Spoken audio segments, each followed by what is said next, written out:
everyone, and welcome to the Healthy Living Happy Life podcast, the podcast that helps women navigate midlife and menopause and rediscover who they are and create their best life yet. Yes, that's what we do here. I'm Denise Stegall. I am your host, and I am so glad you are here with me today. So let me ask you something. I'm just going to just jump right in today. Do you ever feel like you're constantly being pushed to do things that you don't even really want to do? You say yes out of obligation, especially when there are parts of you that are screaming, no, I don't really want to do this. But you say yes anyway, and you smile and you're like, okay, yeah, I'll do that. No big deal. And you're miserable because you do that. Yeah. Let's be real though. This pressure starts to feel really, really heavy when it comes to this midlife time, this menopause time. Our body's changing. We don't have the energy we used to. Our responsibilities start to feel overwhelming because we keep saying yes to things. And sometimes it just feels like you're kind of running like a Tesla on self-drive mode, right? The reality of crashing is pretty real, right? Just saying. What if you don't have to be pushed all the time? What if instead you could be pulled towards something that actually excites you, something that fulfills you and makes you feel lighter and happier and brings you joy? This is the concept of we call it the push-pull shift. And this is a concept from Positive Intelligence, which was written by Shirzad Chamine a handful of years ago. And it's something that he has studied with CEOs and big companies and individuals and coaches alike. And truly, this is something that almost all of us, especially women in midlife, are going through. We don't even realize it until it gets just overwhelming. So, with this, you can really set boundaries and start living a life that feels more authentic. Right. When you say yes to things that aren't really that important to you and you just kind of show up, what's the point? Right. Yes, you've said yes. So you're there, you show up for your obligations. But if you're really not excited about it, you're really just wasting your time and really kind of wasting not so much the time of the people that you're helping or going to, but you're not there in the best of faith, let me say. So the image that I think of when I think of this push pull thing, and this may be helpful, it may not, but this is the image that I first got in my head when I first heard about this. Now, when I was a child and I was learning how to swim, getting pushed into the pool felt bad. It made me angry and it made me resentful. And I didn't want to go in the pool, even though I really wanted to go in the pool, right? Little kids are weird that way. However, if my mom and dad were in the pool and they were encouraging me, kind of gently, pulling me, maybe holding my hands and gently getting me closer and closer to the edge of the pool, what did I do? Jumped right in, right? Because I was gently being pulled towards something that I actually wanted to do, as opposed to pushed in a way that made me feel like this isn't something I wanted. So that is the image that I have when it comes to push and pull. And maybe there's something that comes to your mind, and I would certainly love to hear that. So if something like that comes to mind, I really would love to hear that in the comments. Send me a note either on the podcast or shoot me an email at support@denisestegall.com. We'd absolutely love to hear what you have to say there. So let me explain it a little bit differently. Like I said, that was the image that I got when I first heard about this concept. But what it actually means, so being pushed means doing things out of obligation because you should. And how many times do we should on ourselves, right? And it's out of expectations. People think we're just going to always say yes. Well, if we've always said yes in the past, of course, that's what they're going to think, right? Um, and that's kind of our fault, right? It's not really their fault if we've always said, okay, sure, yeah, I'll go do that. Oh, sure, I'll go pick up the kids today. Oh, sure, I'll go pick up the kids today. And eventually, it all of a sudden, it's your responsibility, right?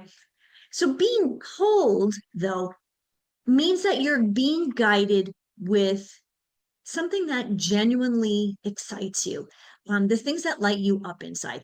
Now, granted, if, picking up the kids is, you probably have to pick the kids up from school, but still, that may not excite you.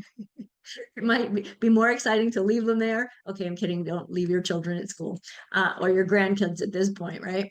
But it really is, the concept really is about, being pulled toward things that are um, fun and interesting, that you find creative, or just literally something that lights you up, right? So Shazad Chamin from Positive Intelligence, he puts it this way. He says this all the time. Your mind can be your best friend or your worst enemy. And learning to quiet mental saboteurs that push you and amplify a more sage, a more positive mindset that pulls you is the key to happiness. And get this one, to success, right? If we want to be successful in our career, if we want to be successful in whatever it is we want to be successful at, it really needs to be something that is pulling us. I remember when I was first out of college and I was working at a job that I didn't really love. It didn't light me up. It paid the bills, right? But then once I started coaching, years later, I found coaching. I kept being drawn more and more into, nutrition and mindset and all of these things that I still just find absolutely fascinating. Okay, it's a lot different than when I used to work in an office, typing and doing stuff for other people. That just was not exciting at all. I mean, truly, it was actually kind of boring. But anyway, when you stop listening to those external pressures that push you, right? And you start tuning in to those things that inspire you. And a lot of times in midlife, we've forgotten what those things are, right? Life becomes easier though when we start tuning into those things that inspire us, those things that we love, more meaningful, basically more you. So for example, for me, I was a dancer when I was young. I started dancing, I was probably 2 or 3 years old, and I danced all the way through high school. And then I went to college. I was on the fencing team and I did some other stuff and I got busy. And then life happened, right? Well, one of the things that I love to do is dance. I haven't danced in years. Yeah, at a wedding here and there, or a party, whatever. But what I started to do is on days where I'm home and maybe I'm making lunch or maybe I'm making dinner, turn on some music, and I'm dancing around the kitchen. And, oh my gosh, I feel like myself, like I haven't felt in years. It's really, really exciting. I'll probably look really ridiculous, but that's okay. Anyway, so, but doesn't this sound good, right? Shifting, making this shift could really um, enhance our life, especially, during menopause. People always say, talk about menopause. Now, think about it. This is a long phase in life. Okay, ladies, most of us are going to live like 30 years plus post menopause, but we talk about menopause, which is actually only one day of your life. That's it. Menopause is like a long phase. Starts with perimenopause, in your, we'll just say 40s. For some people, it does start in their mid 30s, right? That's a long time. And so it goes till you have that one anniversary, no menses for 12 months. Then that's your menopause day. And then you're postmenopausal. Well, guess what? At 50, I'm 53. I'm 3 years postmenopausal. Um, my life expectancy at this time is at least 85. That's another 32 years that I'm going to live. So you bet your bottom dollar that I want to live a life that excites me, right? You too? Yeah, I know, I can hear you. So, you know, menopause is just so much more than all of the physical symptoms. And there's a litany of them, right, ladies? But it really is a huge emotional transition too. And I don't think we really understand that until we're kind of in the thick of it. And our partners really have no idea. So this is something you really should talk to them about. But what I find, it's really a time of rediscovery. Now, if you're in your 50s, say, kids are probably in high school, maybe in college, or getting ready to go to college. You have a little bit more time for you, right? But what happens, and this is what I work on with many of my clients, is I kind of feel stuck. maybe they've had a career, maybe they've been a stay-at-home mom, maybe they've done a little of both. But they've been kind of going through the motions. And these routines that they did, now granted, it was because the kids were young and they had to do all these things for the kids and, grow the family and all that fun stuff, right? You kind of, once you have a kid, you kind of have to do that. Right? But at some point, it's not fulfilling anymore. The kids are off doing their own things, right? They may not even come home for dinner anymore because they're involved in school activities or whatever. And if they're away at college, guess what? They're only coming home a couple times a year.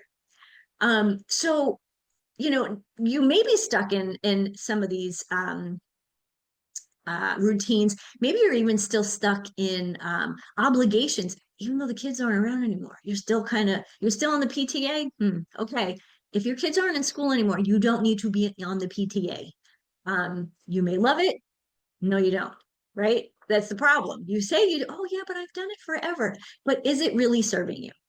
So what we find is women kind of get stuck in this version of themselves that's no longer them. That was them when they were in their 30s, maybe their early 40s. And now that we're in our 50s, 60s plus, right? We're somebody else, right? I always say every 10 years, you're a little bit different. Not that you're a completely different person, but every 10 years, you've learned things, you've experienced different things, you've read different things. So, you really do every 10 years, every decade change, right? And sometimes change can be hard, change can be exhausting, change could be exhilarating. But again, if it's pulling you, if you're being pulled to things that are exciting, things that make you want these changes, that's great. So, what are some of the things that you could potentially want? Healthier boundaries. And that just doesn't mean about what you're eating and how you're exercising. I mean, boundaries with people who love and trust, where, you say no every now and then, right? Setting boundaries just basically teaches people how to treat you, right? How often do you say, you kind of throw up your hands and go, I feel like, a welcome mat here. People are always stepping on me.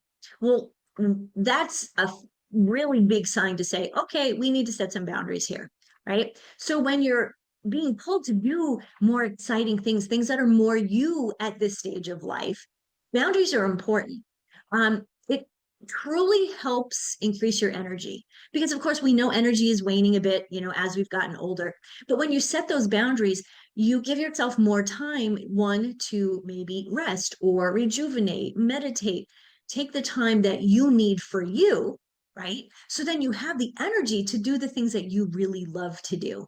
And of course, when you are doing that, you bring joy to your life. And when you are happy and you're joyous, and other people see that, you're giving them joy too. Now, I don't know about you, but I think that sounds fabulous. You can tell if you're watching me, I'm getting so excited about it because I love to do certain things. And I love when we talk about joy and bringing joy to others just by being ourselves, right?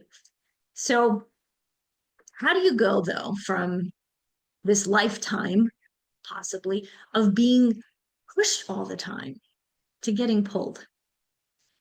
It starts with something so simple and so connected to who we are. That is our core values. Now, I know we talk about those quite frequently because if we don't know what our core values are, if we don't know what's important to us, then how can we how can we get pulled in a direction if we don't know what direction we should be getting pulled into? Because then we end up still in that cycle of getting pushed to do things that we may not want to do. And again, we want to focus on our core values. Sometimes it's to rediscover what they are, right? At this stage, if your kids are grown and out of the house, yes, you're still mom, but your biggest core value isn't to make sure your kids are home and have a snack at 3 o'clock in the afternoon, whatever. I have no idea where that came from. But when it comes to searching your soul and figuring out what are my core values, you want to do this in a way where you're kind of pulled in a very eager way, not pushed to do it. So I'm not saying you must do this. it is something that will help you in this transition.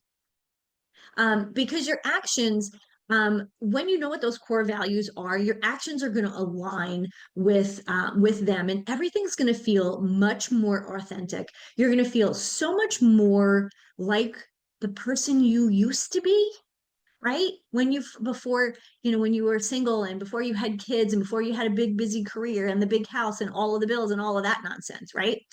Right. Remember who you used to be and the things that you used to love, the things that used to light you up. Maybe they still light you up now, right? So again, when it comes to being more authentic and fulfilling, there are things that we're going to be doing for ourselves. One of the things that I find, many of my clients will say, you know what, I'm sleeping better. Maybe hot flashes or whatever, they still get them here and there, but they're sleeping better because they're not constantly stressed about doing all these things. Their to-do list is smaller because they've said no to things that don't align with their values. So think about that. When you're busy and you're doing all these things, your sleep is one of the first things to go. It's the first thing to suffer. And we know in menopause, we need our sleep. We need to make sure that all of our hormones that are going crazy in our bodies anyway, we can balance them as much, or harmonize them, let's just say, as much as possible. If we're not sleeping, we're increasing our cortisol levels. If we're increasing our cortisol levels, we're going to start to gain weight. We gain weight, we feel bad about ourselves. Also, the hormones that help us decide if we're hungry or not, those get a little wacky. And so, like, there becomes this whole big vicious cycle just from not sleeping. So, aligning with the things that you love and the things that you want to do and accomplish in your life will help you sleep better. So, I believe it's a bit of a ripple effect, right? And kind of like how I said about, how all of the hormones, like once one starts to go, you just, the next thing happens, the next thing happens, the next thing happens. But this is something that happens in a positive way. Once you start aligning with your core values, doing the things that you love to do and that you want to do. Um, so I always love to find some kind of quote from a doctor, a physician, a medical institution. And the ones that I find more and more that are interesting. Now, I use Mayo Clinic a lot because I live in Rochester, Minnesota. Mayo Clinic is 6 miles down the road. Or Cleveland Clinic. I don't know why. I was in Cleveland a few years ago. It's a beautiful place. I know a couple of docs there. So I tend to use some of their, when I look for their research. So the Cleveland Clinic says, the big clinic, not just one person there, apparently the whole clinic, says that women who manage stress through mindfulness and value-driven choices usually report fewer hot flashes and have more energy. So this is great. When you're making these choices because you're making decisions based on your core values, you're gonna have fewer hot flashes and increase your energy. Why? Because you're sleeping better. Ha ha ha. That's like a double win, right? Win-win. So a couple of it's a couple of things that I think is kind of interesting. My one client, Laura, who is 58, when she came to me, she, has she's got a great job, demanding. She's caring for her aging parents, and she just said to me, she's just overwhelmed by everything. So during our conversation, there was a little bit more to it. I asked her, so what matters to you? And she looked at me kind of deer in the headlight, and she initially couldn't answer my question. I don't even think it registered because no one had asked her that in years. But after thinking about it for a little bit, she said, she came back to me with two things: creativity and connection. She loved to paint, and she was really good. She was a really good painter. And she said, but I haven't picked up a paintbrush in years. So with that, we started to kind of think about, what could she do to follow this desire of painting and being and this connection, because obviously work and parents just was not filling that bucket for her. So what she decided to do was she decided to take a class once a week So one, she was painting, and two, she was in a room with people, like-minded people who loved to paint also. So talk about like win-win there, right? She set some boundaries. This was her time. She set some boundaries with work because a lot of times she'd say, "Oh, well, I don't know if I can do that, every week because of work." Nope, she set a boundary with work. This is what I'm doing. And she actually, even though this was really hard, she actually set some boundaries with her aging parents because they would call and she would run. Well, they didn't need her all the time. Like they would call and she would say, "Okay, I will be there. I will be there." But she stopped dropping everything and running over, which was great because she said to me later on, she's like, "This is life changing. I feel better. I'm sleeping better. I'm happy again." Happy again. Oh my gosh. Wouldn't we all just love to be happy again? I'm a pretty happy person anyway. But there's definitely times in my life where I was not really happy when I was working in jobs that did not light me up, right? Living in a place that kind of was like, it was okay, right? So the power of focusing on what pulls you is astounding. Push pull, let's just, I'm just going to give you a couple of other examples where this can affect your life. So, like I mentioned with Laura, work, right? With her parents, setting those boundaries there. But think about this. How many times do you say yes to a social event, even though you're tired and even though it's really not something that you're that interested in? I was recently invited to an event at the library. And it's a very nice library. I have a friend who works there. But I don't have children, right? So a lot of the things that they do at the library are for kids. So it's just not something that makes sense for me. But initially I thought, oh, well, that would be nice. It'd be a nice evening out. And, but it didn't align with my core values and the things that drove me, right? That were pulling me. So I said, thank you for the invitation, but I'm not going to be able to make it. That's it. I didn't explain anything more, and that was it. So I guess the question for you is, how many times are you saying yes to things that you're not interested in? And the day that it happens, you're grumbling and you're not happy about it, and you kind of show up in a bit of a bad mood. Nobody wants to show up in a bad mood. Nobody wants you to show up in a bad mood, right? So another area where menopausal women and middle-aged women really struggle, and this is something that I talk about here and there, is about exercise. um, I have a client who, she's always been a gym rat. Okay. She loves going to the gym. I personally hate going to the gym. I have a gym in my house for a reason, and I love to run outside for a reason. Anyway, but so she would go to the gym 5 o'clock in the morning. I'm still sleeping at 5 o'clock in the morning. Sorry about that. Just that's never happening. Um, and she would take these classes. She would take boot camp classes. Now some people love those. I don't love those. And she didn't actually love those, but she was there and she thought, well, this is probably what I need to do. She would go to these classes and sometimes she would actually get injured. And she said, when I got my client had said to me, well, sometimes when I've gotten injured, I kind of felt relieved because then she didn't have to go. Well, that said something to me. So I asked her, I said, well, what do you like to do to work out instead, or exercise or move? I love the word movement rather than exercise. Exercise sounds like something we have to do, right? And we're more apt to do something we want to do as opposed to something we have to do, hence push pull, right? So like me, she loved to dance.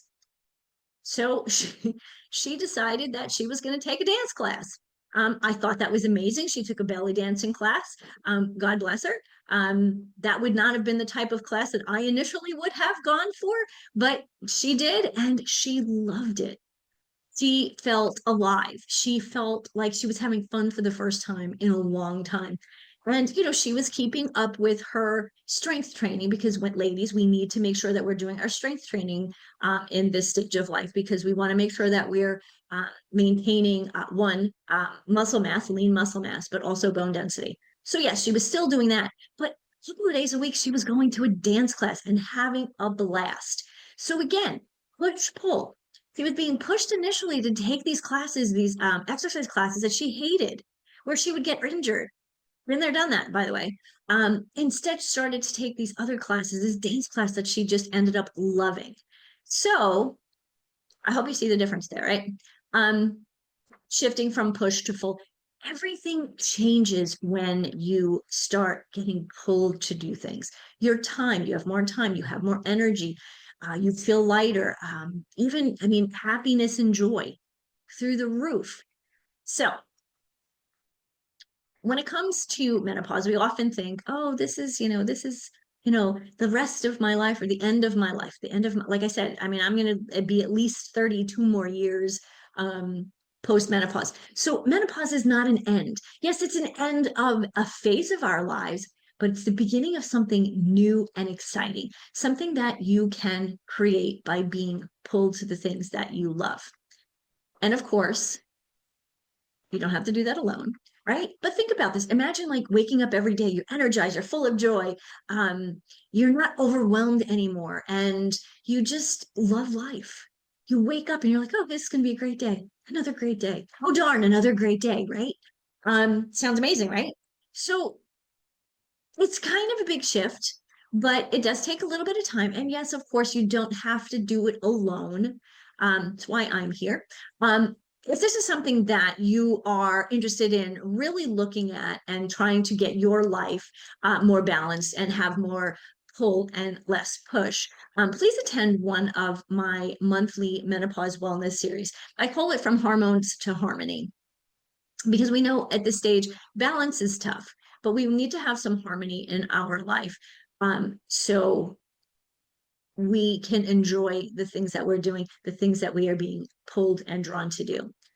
So in the menopause wellness series, we cut through the myths, the BS, when it comes to menopause, and we focus on actually what works, what's true, and we have a conversation. Sure, I do a little bit of teaching, but then we open it up and we ask questions. No question is silly, too big, too small. If I don't have an answer right then and there, I will go find an answer and get back to a person, because this is what I do. It's what I love. It is what I'm passionate about. I'm passionate about helping you live your best life. Along with all of this information, we are going to laugh, because yes, humor is definitely part of the healing process or the moving forward process. So please join us, or join me. It's usually the first week of the month. But if you're looking for more personalized attention, of course, please feel free to schedule a strategy call with me. Links to both will be in the show notes. And truly, let's figure out how to get you from being pushed to everything to feeling pulled toward a life that truly lights you up. Thank you for listening, everyone. I'm Denise Stegall. If you've enjoyed this episode, please be sure to subscribe, leave me a review, and share it with a friend who needs to hear this. Until next time, I leave you with this: healthy living, happy life.